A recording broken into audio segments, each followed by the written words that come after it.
ગુજરાતી સરિતામાના ચેનલમાં આપનું હાર્દિક સ્વાગત છે। આજે આપણે અલગ રીતથી પરોઠા બનાવશું। તો આ લોટ બાંધી રાખ્યો છે, એના માટે આ એક મોટો આપણે લોટમાંથી આ લુઓ કાઢી લેશું। બરાબર, આવી રીતે આમ મોટો કાઢી લેશું ને આમ અટ્ટામણ લઈ આપણે વેલણની મદદથી આપણે આમ વણી લઈએ। બરાબર, આમ હવે આપણે આ મોટી રોટલી બનાવી લીધી છે, એમાંથી આવી રીતે આપણે પૂરી માટે કેમ આપણે આકાર આપીએ એવી રીતે આમ ગોલ ગોલ આપણે કટ લગાવી લેશું। બરાબર, આવી રીતે આમ નાની નાની પૂરી આપણે બનાવી લેશું આવી રીતે। હવે આપણે આ બધી પૂરી બનાવી લીધી છે। બરાબર, તો આપણે હવે એક આમ અટામણ લઈ અને એક બરાબર આમ અહીંયા નીચે આમ અટામણ રાખવાનું, એક પૂરી આમ લેવાની, એમાં આપણે નાખશું અજમું। હવે એના ઉપર આપણે બીજી પૂરી નાખવાની, એનામાં નાખશું આપણે જીરું, હવે ત્રીજી નાખવાની, એમાં નાખશું આપણે આ કૂટેલા મરચાં, હવે એના ઉપર આ બીજી રાખશું, એમાં નાખશું આ લસણ ઝીણું ઝીણું કાપેલું, હવે એના ઉપર આ પૂરી રાખી દઈશું, એમાં નાખશું આપણે હળદર,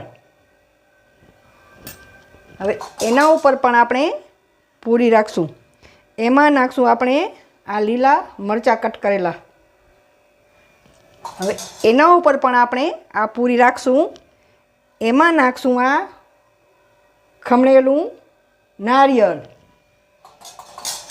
ને હવે આના ઉપર આપણે રાખશું લીલા ધાણા ને ઉપર આમ લાલ મરચું। બરાબર, હવે એના ઉપર આપણે એમને આ એક પૂરી રાખી દઈશું। બરાબર, હવે એને આપણે આમ પહેલાં હાથથી આમ આમ દબાવશું। બરાબર, આમ હાથથી આમ આમ દબાવી લેવાનું।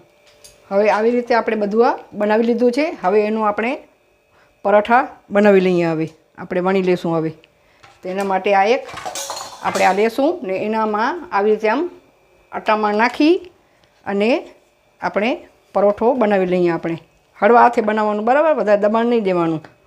આવી રીતે આપણે બધા પરોઠા વણી લઈશું। બરાબર, આવી રીતે વણી લઈએ આપણે બધા। હવે આપણા પરોઠા વણાઈ ગયા છે। બરાબર, હવે ગેસ ચાલુ કરી દીધો, એના ઉપર હવે તવો મૂકી દીધો છે। તો તવો ગરમ થઈ ગયો છે, તો આપણે આ પરોઠો આના ઉપર નાખી દઈએ। બરાબર, હવે એક બાજુ શેકાઈ જાય પછી આપણે પલટી મારશું। હવે નીચે શેકાઈ ગયો હશે તો આપણે પલટી મારી દઈએ।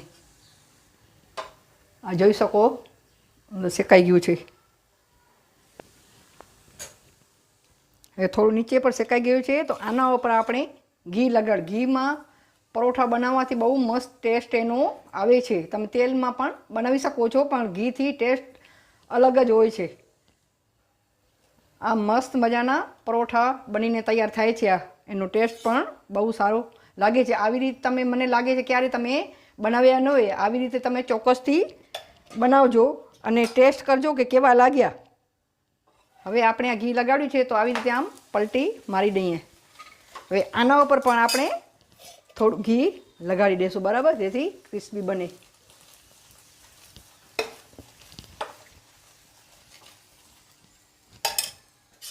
જોઈ શકો છો કેવા મસ્ત મજાના બનીને હવે આપણે આમ પલટી મારી દઈએ। આપણો હવે પરોઠો બનીને તૈયાર થઈ ગયો છે। જોઈ શકો છો કેવો મસ્ત મજાનો આ પરોઠો બનીને તૈયાર થઈ ગયો છે। આવી રીતે તમે પરોઠા બનાવો, તેમાં પનીરનું છીણ પણ નાખી શકો છો, મરી પાવડર તમને જે ગમે એ તમે અંદર એડ કરી શકો છો ને આવી રીતે તમે બનાવી શકો છો। આવી રીતે આપણે બધા પરોઠા હવે શેકી લેશું। બરાબર, આવી રીતે